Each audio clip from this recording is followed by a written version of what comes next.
Kizibu kika businguzi bw'empaka za Mujungu Cup esingire ya Kayanga na goli 3-2 eza penalty omuzano gw'akamalirizo kuhangura ekikopo.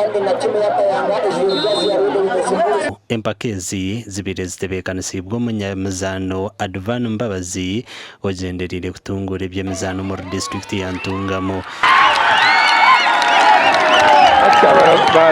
Government ya NRM na General Yoweri Museveni president witu ubugana no kusinje waje musinje ebiti twagizira ki itwabikozire muno muntu yo no kwasa kuyamba kwatiraho abazani bo mpira umwanya gono gwari n'umwanya gwari kugamo abasa kubakwatiraho atungura etaranta zabana umupira tibine mpira tibine butu tibine jaze kushanga abana bakushira mpira batina frame extend